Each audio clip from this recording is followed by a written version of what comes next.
রিক্সা চালক বন্ধু, মা মায়ার বাপের রক্ত এখনো তার গামছায়, গামছাটা বন্ধুর সামনে তুলে দিয়ে বলে, বন্ধু রে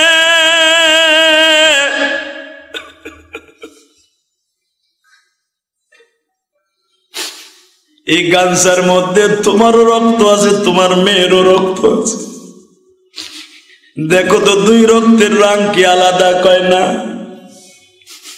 দোস্ত, আমার শরীরটা কাইটা দেয়, তোমার রক্ত যা আমারও রক্ত তা হয়তো গুরু ভিন্ন থাকতে পারে। বন্ধু তোমার কি মনে আছে এক কাপ চা দুইজনে ভাগ করে খাইতাম?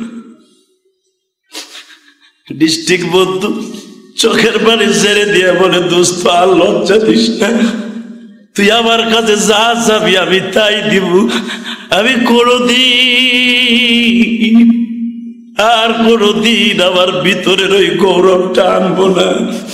তুই আমার কাছে কি চাস বল? এখন তুমিও কাঁদবা, ডাক্তাররাও কেঁদেছিল বাবা।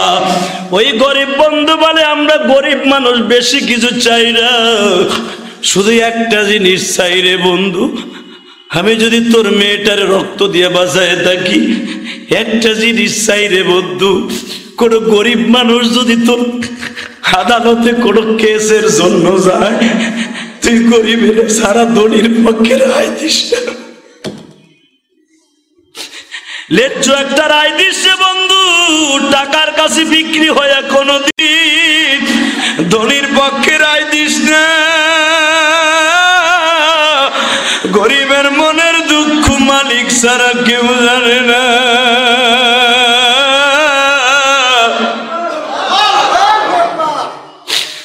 কোনদিন তুই গরিবের বিপক্ষে যাইস না রে দোস্ত। গতকালকে আমি যেখানে মাহফিল করছি বাবা মাদারীপুর শিবচর, একটা ছেলে আমার হাত ধরে বলে, আমি বললাম তোমার কি চাদর নাই? বলে, হুজুর আমার আব্বা জেলে মাছ মারে, পদ্মা নদীর ইলিশ মাছ। হুজুর এতদিন হলো মাছ ভালো পায় না, ভালো করে চাউলও আমার বাবা কিনতে পারে না। হুজুর শীতের পোশাক কিনবো কি দিয়া? ও আমার বড় লোক বন্ধুরা, এই যে অমিক্রণ চলতেছে, করোনা চলতেছে, কত বাসায় যায় দেখো তোমার বাড়ির ভাড়াটিয়ার বাসায় চাউল নাই, তোমার ভাড়াটিয়ার কাপ নাই, ভালো কোনো ডাল চালও কিনতে পারে না, ঘর ভাড়াটা কোন রকম জোগাড় করে তোমার হাতে তুলে দেয় গো বাবা। একবারও কি চিন্তা করে দেখছো? ওই গরিবের খবর আল্লাহ ছাড়া কেউ জানে না। তুমি যদি একটা বার গরিবের খবর নিতা, বিশ্ব নবী তোমার বালিশের কাছে আইসা তোমার খবর লয়ে যাইত। আমার বিশ্ব নবী বলতো, ফাআম্মাল ইয়াতীমা ফালা তাকহার ওয়া আম্মাস সাইলা ফালা তানহার। তোমরা যদি এতিম আর মিসকিন, কারে কয় মিসকিন বলা হয় গরিব মানুষগুলা, তোমরা যদি এতিম আর মিসকিন গরিব অসহায়ের মানুষের খবর লইতা, আমি নবী মদিনার থেকে তোমার মিরপুরে চলে আসতাম। আমি আপনাদের দুইটা হাতে পাও ধরে বলছি, আমার মালিক যখন সহ্য করতে পারে না গো বাবা, তখন একটার পর একটা গজব দিয়া তোমার আমার ঠিক করতে বলে। আজকে মসজিদে জুমার নামাজ পড়তে এসে রজবের প্রথম জুমায় আবার আল্লাহরে দেখায়া দাও, মালিক তোমার যারা দুনিয়ার কারো কাছে মানি না।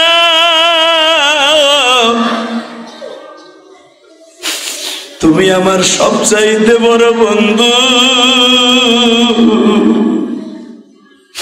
আমার ছেলে মেয়ে বিবি বাচ্চা কেউ আমার বন্ধু না। আমার বন্ধু যদি হইতো, আমার মৃত্যুর পরে আমার বিবি আমারে 2-4-5 ঘন্টা ওই খাটে শোয়া রাখতো। কোটি কোটি টাকা খরচ করিয়া বিল্ডিং করছি, 5টা মিনিটও আমার বিবি ঘরে রাখে না। তাহলে বোঝা গেল দুনিয়ায় কেউ আমার বন্ধুরা, বন্ধুকে বাজারে 2 বন্ধু একই স্কুলে পড়লো, বাবার টাকা আসে চলে আসলো ঢাকায়, বাবা আইন বিষয়ে পড়িয়া ডিস্ট্রিক্ট জজ হয়ে গেল, কিন্তু ওই গরিব বন্ধু বিয়ে পাশ করিয়া বাবা চাকরি পাইল না। একটা টেক্সটাইল মিলে চাকরি নিছিল, সেটাও টিকলো না, বন্ধ হয়ে গেল কারখানা। এই বন্ধু সন্তানের যন্ত্রণায় সহ্য করতে না পেরে ঢাকায় আসলো। ঢাকায় আসিয়া রিক্সা ধরলো বাবা। রিক্সা ডালাইয়া বনানি যখন আস্তে আস্তে করে যায়, হঠাৎ করে দেখো আজকেও কিন্তু গুড়ি গুড়ি বৃষ্টি হইতেছে, বাতাস হইতেছে। এরকম একটা বাতাসের সময়, বৃষ্টির সময় বাবা সমস্ত শরীরটা ভিজে গেছে। গরিব মানুষ, শীতের মৌসুম। ওই বন্ধুর বাড়ির বিল্ডিং এর নিচে একটু জায়গা আছে, সামনে একটু জিব্বার মতো বাবান, ওখানে দাঁড়াইয়া রিক্সাটা দাঁড় করাইয়া রোডের উপরে সেরা গামছা দিয়া বৃষ্টির পানিটা মুছতাছে, একটু রিল্যাক্সে দাঁড়াইছে। উপরের থেকে জজ, ডিস্ট্রিক্ট জজ বন্ধু দেখছে সিসি ক্যামেরা দিয়া, ওখানে এক রিক্সা চালক আমার বাড়ির সামনে, পরিবেশ নষ্ট হইতে পারে, দারোয়ানকে রিং দিছে, ওই লোকটারে তাড়াতাড়ি করে তাড়ায় দে। যখন দারোয়ান বলছে ভাই তুই সরিয়া যা, আমার উপরের জানোয়ার মালিক দেখে ফেলাইছে, আমিও গরিব মানুষ, তুইও গরিব মানুষ, আমার চাকরি বাঁচাইতে হবে, তুই এখান থেকে ছাড়। ওই রিক্সা চালক বলে, বন্ধু বলতেছে আরে ভাই তুই তারে বলিয়া দিস, আমি কিন্তু রিক্সা চালাই বিদায় অশিক্ষিত না, আল্লাহ আমাকে বিয়ে পাস বানাইছে, কপাল দোষে আজকে রিক্সাটা ধরছি, বিদায় আমারে কুত্তার মতো ব্যবহার করিস না, বৃষ্টিটা চলে গেলে আবার চলে যাবা, বলে এগুলা চলবে না। উপরের থেকে বন্ধু নিচে নাইমে আইছে, বাস্তব ঘটনা বলে দিয়া যাই রে বন্ধু। উপরের থেকে ডিস্ট্রিক্ট জজ বন্ধু নাইমে আইছে, ফ্ল্যাটের থেকে দা করে নামিয়া বলে, এই তুই আনে, তুই কে? কিন্তু দোস্ত মনে রাখো, যতই তুমি শিল্পপতি আর কোটিপতি হও, বাল্যকালের স্মৃতি কিন্তু কোনোদিন বলা যায় না। যাদের সাথে তুমি মেট্রিক পরীক্ষা দিছো, যাদের সাথে ক্লাস 7 8 বসিয়া হাডুডু খেলছিলা, এক বন্ধু আর এক বন্ধুরে উপরে ওইটা জাবরা জাবরি করছিলা, যদিও তুমি কোনোদিন তো ওই বন্ধুর সাথে দেখা হয়ে যায়, একই টেবিলে বইয়া কিন্তু ওই স্মৃতির কথা মনে পড়ে যায়। এটা আমার জীবনেও হয়, তোমার জীবনেও হয়।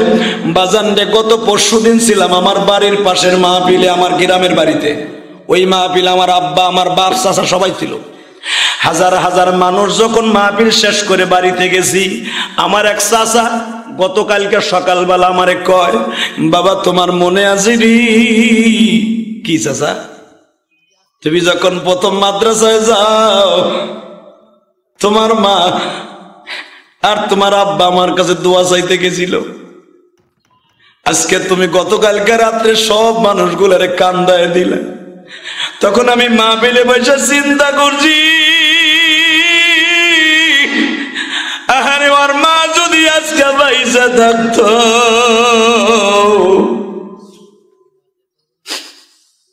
কত না আনন্দ পাইতো। বাবা এই কথাটা আমি মাহফিলে বসে চিন্তা করছি। আমি বললাম চাচা যান দোয়া কইরেন। বলে বাবা ইউটিউবে তোমার ওয়াজ যখন আমি ঘরে বইয়া শুনি তখন আমি কান্দি। বাস্তবে আজকে রাত্রেও কাঁদলাম। তুমি মনে করে দেখো, তোমার মা কিন্তু আমার হাত ধরে বলছিল, ভাইজান আমার ইলিয়াজের জন্য দোয়া করেন, ও যেন আলেম হয়। বাজান আমার চাচার কথা শুনে গতকালকে আমি চোখের পানি ধরে রাখতে পারি নাই। শুধু এটা আমার চোখের পানি না, আমার নবীও কিন্তু যখন মক্কা নগরীতে চাচাদের মুখে শুনতো, মুহাম্মদ রে তোমার মার মতো দামি মহিলা আমাদের এই মক্কায় কোনো মহিলা ছিল না, তোমার বাবার মতো এত দামি বাবা মক্কায় ছিল না। আমার নবী মা বাবার প্রশংসা শুনে নিজে কাঁদতেন। এটা দোষের কিছু নয় গো বাবা, তুমি যদি মা বাবার পাগল হও তুমিও কাঁদবা। তুমি চইলে যাবা অন্ধকার কবরে,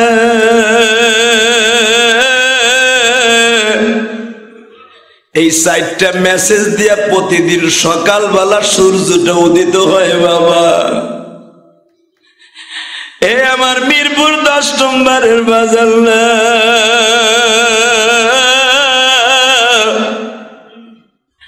সুখে থাকেন দুঃখে থাকেন, চির জাহান্নামের রাস্তা বাইসা নিয়েন না। কেউ ধরে নাই, বন্ধুরে হয়ে গেছে। কে করলো? তা না হলো ওই রোডেও আইবো কে ওই সময়? সাংবাদিক তাই লেখে, কেন আইব? বাজান রে, যখন হসপিটালে নিয়ে গেছে, মেয়ের তো রক্ত লাগবে, এই বন্ধু দৌড়াইয়া দাপড়ে রক্তের ব্যবস্থা করে দিল। একদিন এক রাত পরে বন্ধুর হুঁশ ফিরে আসছে, মাথার যন্ত্রণা। ডাক্তারকে জিজ্ঞেস করে, ডাক্তার সাহেব আমার মেয়েটার কি অবস্থা? আমার মেয়েটাকে কে রক্ত দিল? কে আমারে রক্ত দিল? বলে সেই লোকটা আপনারে রিকশায় করে নিয়ে আসছে, ওই লোকটা এখনো আমাদের রিসিপশনে আছে। ওই ভদ্রলোকের চেহারাটুকটা আমি দেখতে চাই। এত বড় দান করলো আমার নতুন জীবন। আমার কত খেলার আছে, আমার কত বন্ধু বান্ধব জজ আছে, কত দামি দামি সরকারি কর্মকর্তা, সবাই তো আসলো। এমন কোন মহৎ ব্যক্তি আমারে আর আমার কলিজার টুকরা একমাত্র মাইয়ারে বাঁচাইলো। ওই লোকটার চেহারাটা একটু দেখতে চাই। বন্ধু, এখন তুমি এই ঘটনার দ্বারা নিজের জীবনকে পরিবর্তন করে ফেলবা। কিসের বাহাদুরি দেখাও রে?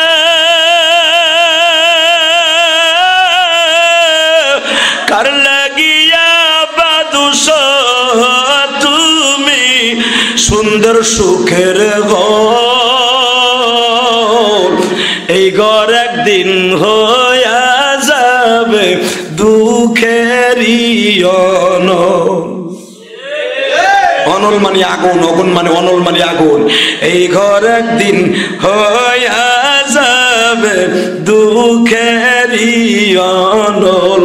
কত বন্ধু দেখো তুমি মৌলার জমিনে, আল্লাহ বলেন আমার মতো বন্ধু কোথাও পাইবা না খুঁজিয়ে।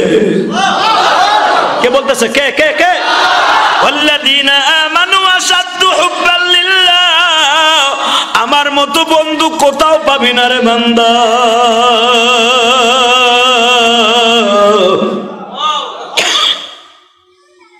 রিক্সা চালক বন্ধু সহজে যাইতে চায় না। ডাক্তার বলে আপনাকে জজ সাহেব ডাকতেছে, চলেন না। না, আমি ওনার সামনে যাব না। কেন যাবেন না? আপনারে বারবার ডাকতেছে। বলে এই মুখ দেখাইতে পারুম না, তার মানতে লাগিয়ে যাবে। আরে বলেন কি মানতে লাগবে কেন? বলে আপনি জানেন না। বলে না, আপনাকে দেখতে হবে। বাজানদের সামনে যখন লয়ে গেছে, এক নজর তাকাইয়া চোখটা বন্ধ করে ফেলছে। কমেন্ট বক্সে জানিয়ে দিন আপনার মতামত। ভিডিওটি ভালো লাগলে অবশ্যই একটি লাইক দিন এবং শেয়ার করুন। পরবর্তী আপডেটের জন্য চ্যানেলটি সাবস্ক্রাইব করে আমাদের সাথেই থাকুন। ধন্যবাদ।